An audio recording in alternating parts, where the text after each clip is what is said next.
Now let's assume that the statutory incidence of our excise tax is imposed on the supply side of the market. That is, retailers must bear the legal responsibility of remitting the tax revenues to government. We begin with our original hypothetical competitive market. Recall that our equilibrium output is 6 and our market price is 8. Government imposes the $3 excise tax on each unit of the good that is sold. Economists represent this by shifting the supply curve to the left relative to the horizontal axis, or inward toward the origin, representing a decrease in supply. The difference between the original supply curve and the supply curve in the taxed market is $3 at all price points along the curve. The new supply curve intersects the demand curve at a new point, indicating a reduction in the output from the equilibrium quantity Q subscript E to the new quantity as a result of the tax Q subscript tax, or from 6 to 4 in our hypothetical market. We also note two new effective price points. The effective price realized by suppliers, P subscript S, and the effective price confronted by consumers, P subscript C, $6.50 and $9.50 respectively, in our hypothetical scenario.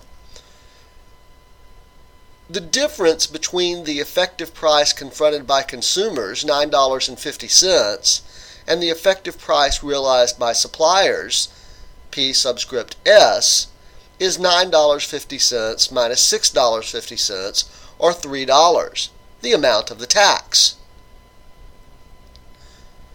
What is the tax revenue to government generated by the tax?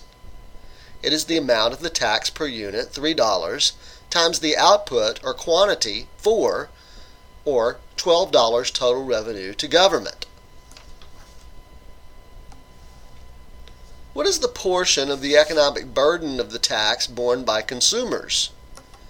It is the effective price confronted by consumers, P subscript C, minus the equilibrium price times the quantity, which is 4. So $9.50 minus $8 equals $1.50 times 4 is $6. The economic incidence of the tax borne by consumers is depicted graphically by the shaded rectangle P subscript C, P subscript E, G, F. What is the portion of the economic burden of the tax borne by suppliers or sellers? It is the equilibrium price of $8 minus the effective price realized by sellers, P subscript S, which is $6.50, times the quantity, 4, so $8 minus $6.50 equals $1.50 times 4, which is $6. The economic incidence of the tax borne by sellers is depicted graphically by the lower non-shaded rectangle P subscript E, P subscript S, H, G. So once again, we observe two basic results from this analysis. The first is an artifact of our hypothetical scenario. The economic burden of the tax is split evenly between consumers and suppliers. This result will not always hold. As we shall soon see, how much of the burden falls on the demand side of the market or on the supply side of the market depends on what economists refer to as price elasticities.